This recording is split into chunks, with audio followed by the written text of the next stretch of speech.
So ito, pag-usapan natin dito yung ilaw sa likod ng mga sasakyan.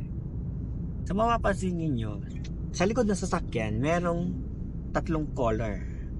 May orange, may red, at may white. So madami po kung hindi nakakaalam yan na driver.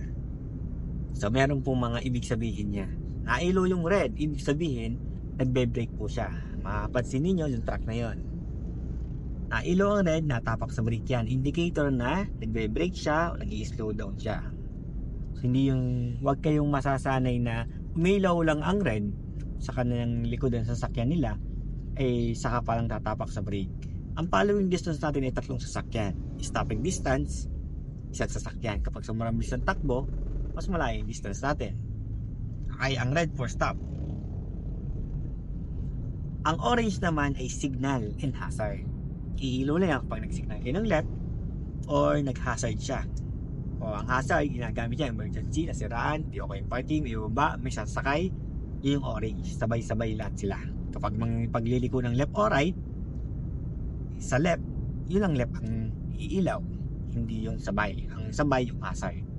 So kaya ang orange ay signal and hazard. Yung white, so madaming hindi nakakalam ng white, kaya tandaan nyo na tong part na to. Ang white ay kapag nag-shift kayo ng reverse, automatic iilaw yung white na yan. Kaya tatlong kulay sa likod ng sasakyan. Red for stop, orange for signal and hazard, white for reverse. So hindi lang kayo dapat maalam ang drive, dapat alam nyo din yung kung anong ibig sabihin ng mga ilaw sa likod po ng sasakyan. Kaya tandaan, bago umalis, o pa-check nyo muna kung nagana yung mga tail light natin, kasi baka hindi nagana, kasi delikado, liliko kayo ng kanan, hindi man pala nagsisignal. So madaming accident na nangyayaring ganyan.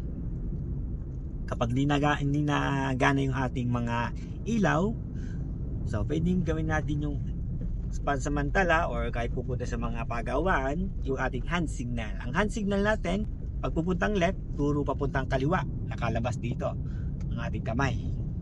Pag buksan nyo yung bintana, turo papuntang kaliwa, straight lang yan. Pag papuntang kanan, itaas ang kamay, papuntang kanan naman po yun. Kapag hihinto naman, ituro papunta sa baba. Okay? Kapag mga sira yung ating taillight. Yun lang.